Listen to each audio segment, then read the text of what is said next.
for some office stationery. Listen to the conversation between the woman and the man and answer the questions. First, you have some time to look at questions 1 to 6.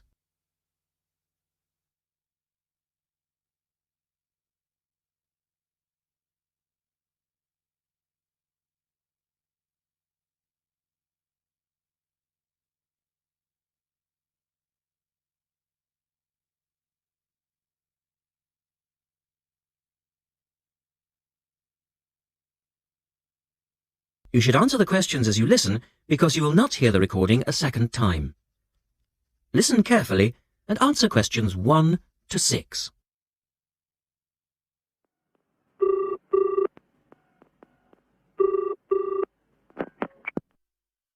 Thank you for calling Millennium Office Supplies. If you would like to place an order, please press 1. Your call has been placed in a queue. A customer service operator will be with you shortly.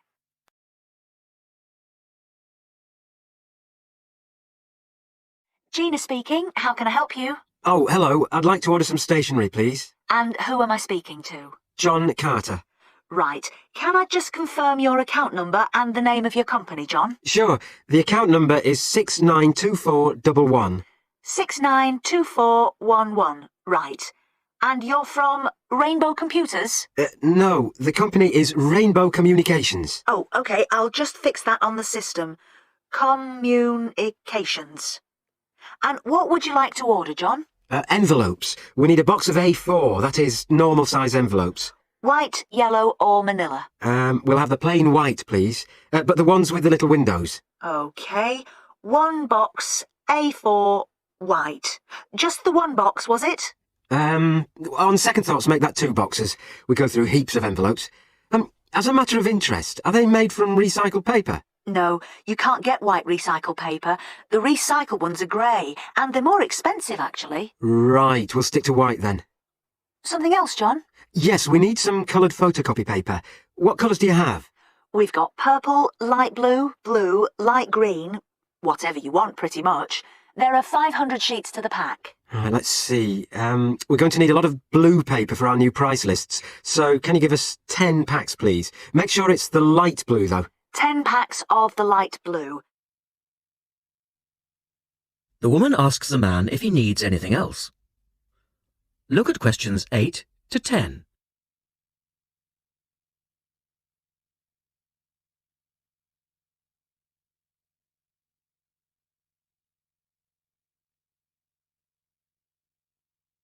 Now listen to that conversation and answer questions 8 to 10.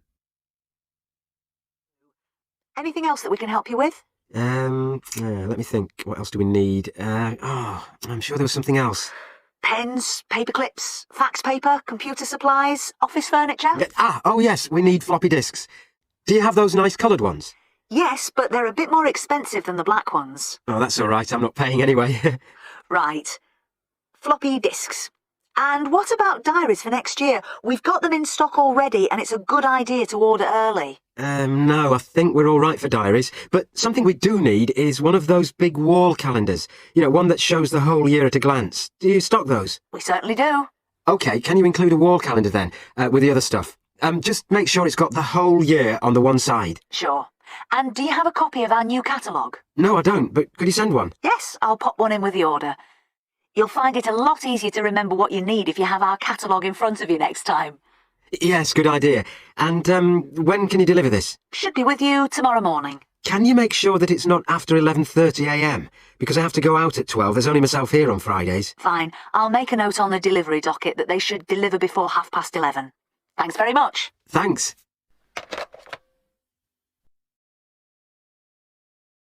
That is the end of part 1. You now have half a minute to check your answers.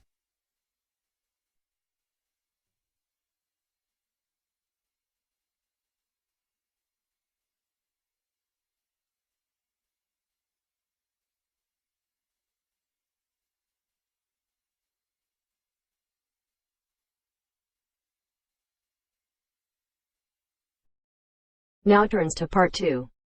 Part 2. You are going to hear some announcements made to a group of people who are planning a trip to Greece. First, you have some time to look at questions 11 to 15.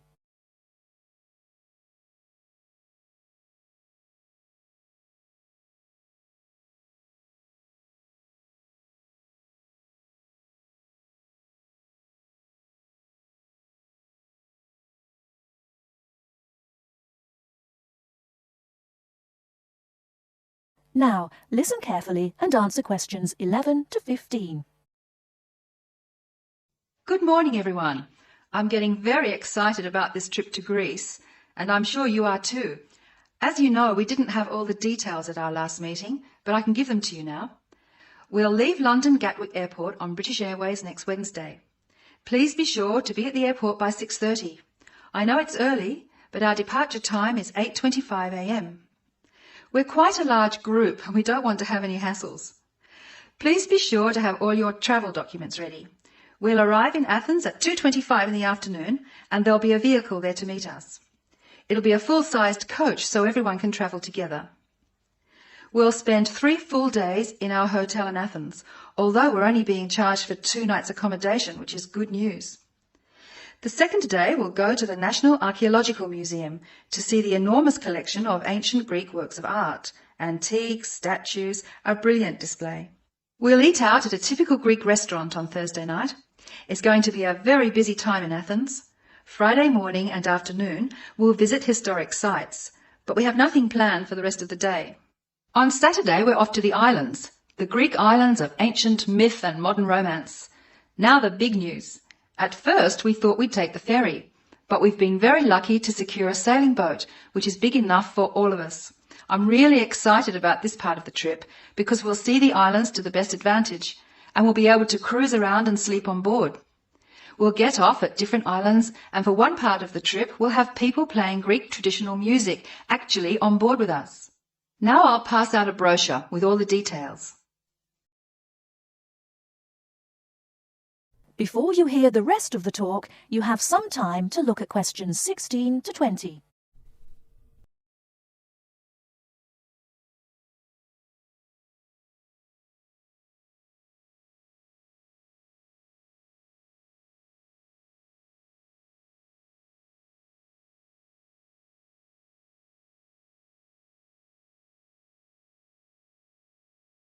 Now listen and answer questions 16 to 20. A lot of work has gone into organising this tour, and I'd like to thank in particular the travel agent who got us a really good deal, and the people at the British Museum who offered us such good advice. Trips like this only happen because of the hard work of really expert people. As you know, we have planned a gathering for when we return. I have a list of things which the committee would like you to bring to the party. They are your pictures and something to eat for everyone to share. You are almost bound to have people ask what we have in common and why we're travelling as a group. I suppose the answer is that we're interested in learning about old societies and vanished cultures, and we all enjoy travelling. Of course we enjoy fine food too, but that's not as important. Oh, I nearly forgot the last piece of information. You'll see there are labels which I have passed around for you to put on all your luggage. Could you fill them in, please? On the top line, please write Greek tour, and on the lower line, write in block letters, I mean uppercase, the letters AA and the number 3. That's AA3. We need to have these labels clearly displayed to help the baggage handlers keep our luggage together on the different parts of our trip, so please don't take them off.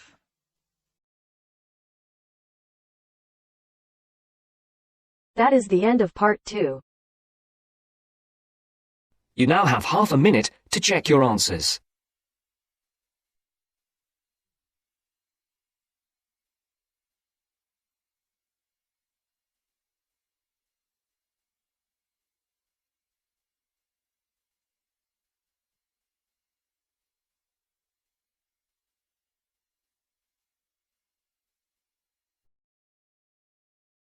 Now turns to part 3. Part 3. You will hear part of a lecture about studying history. First, look at questions 21 to 23.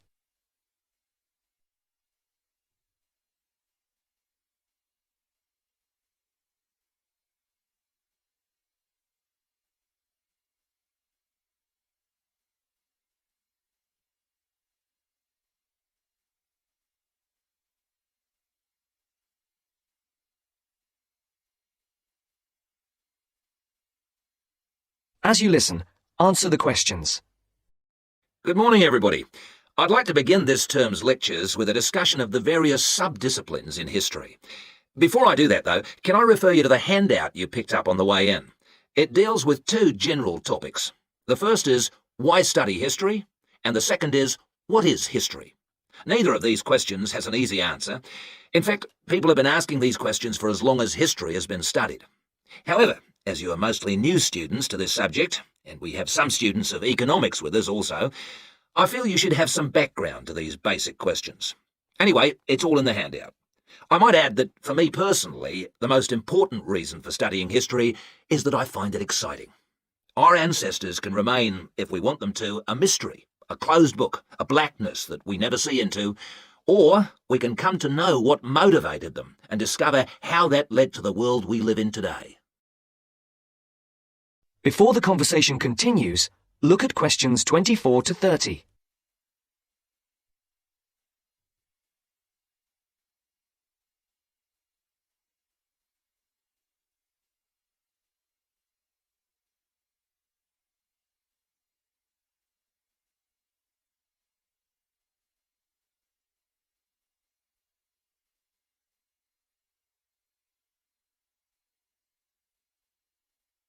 Now listen to the second part of the discussion. You who have chosen to pursue the study of history are very fortunate. This is a time when we can talk not just about history, but histories. Traditionally, history was seen as one subject, and the subject matter was clear. It was about kings and queens and wars. Additionally, it was about states and empires, or groups of states. This is what we now call political history. The subtopics were the parts of the world. For example, the history of China or of France. History has moved on somewhat, and we can learn a lot about current views of history by looking at the proposed lecture topics in our leading universities. In fact, you'll see that even the simplest definition of history, that it is about what happened in the past, is up for grabs. Some of the more, how shall I put it, progressive areas of study are as much about what should happen in the future. One example of this is the field of postmodern history. Likewise, feminist history looks at the past to make sure the future will be different, and it uses the past to assist in its efforts to make the future as it wants it to be. Somewhere in the middle of these two extremes lie a range of areas of study which have developed over the modern period, replacing the traditional idea of political history. These are by now mostly well established. You can study social history or economic history. Social history asks about the ordinary people and their lives. Not just their daily lives, but their contribution to changes in our society. Ordinary people have desires and wishes which they try to put into effect, and this has a massive effect on social development which was not fully understood in the traditional study of history. By the way, one area of traditional history which I forgot to mention, but which has had a resurgence of interest in recent years, is the area of military history. This was, of course, of great practical use in more violent times, and unfortunately has become of increasing use and interest, academically and practically, in our own times. By the way, there is a new series of lectures on military history in our department, as if to demonstrate the truth of what I've just said. Ethnic and multicultural history are further examples of kinds of history which, like social history, differ from the traditional forms. Ethnic history is a modern concern which concentrates on the value systems and beliefs of a people, usually a minority people, which were ignored in the rapid forward march of the rich and powerful nations and states. How various ethnic groups live together and how their traditions change and develop is the subject of its contemporary cousin, multicultural history. In sum, as I said, you are fortunate to have such a wide choice of things to study in the fields of history. Choose wisely. And finally, it only remains for me to wish you good luck in your studies. That is the end of part 3. You now have half a minute to check your answers.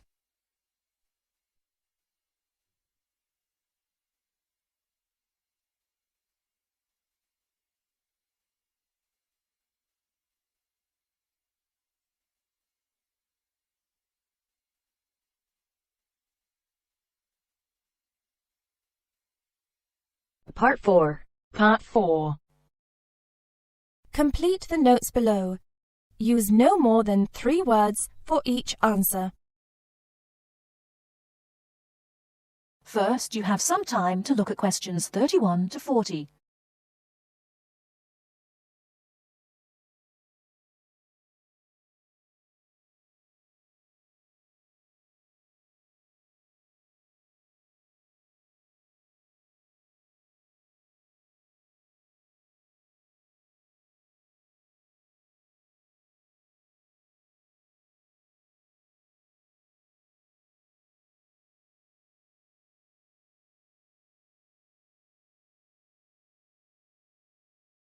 Now listen carefully and answer questions 31 to 40.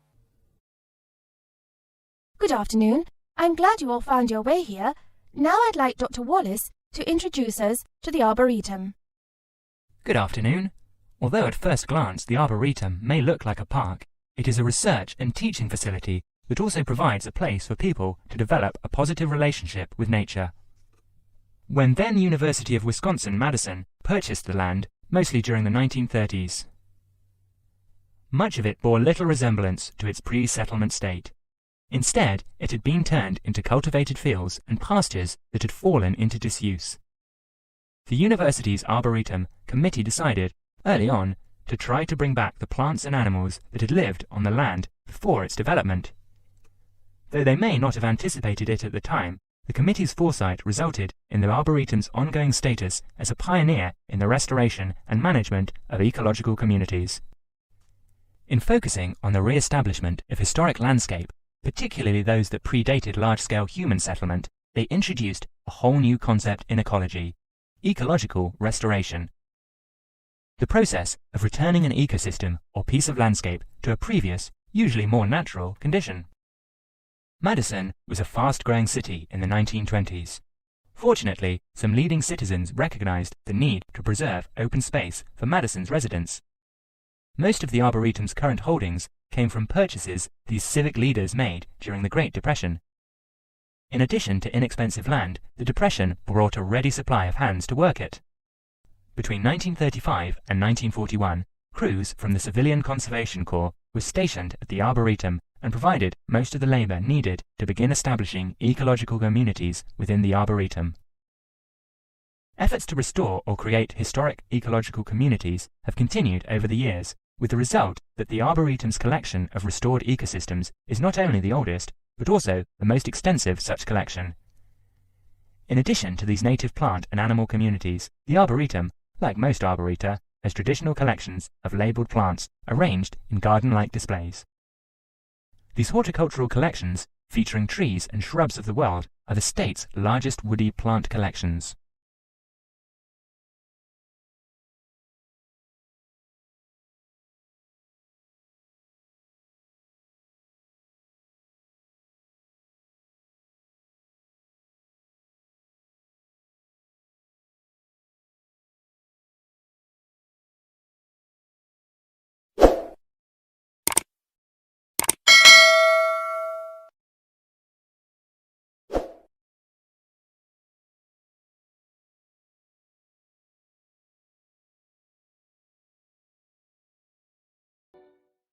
Thanks for watching. Here are other 2 videos, you can watch them as well. And if you haven't yet subscribed my channel, please subscribe it and hit the bell icon for my upcoming videos, and share these all videos among your friends.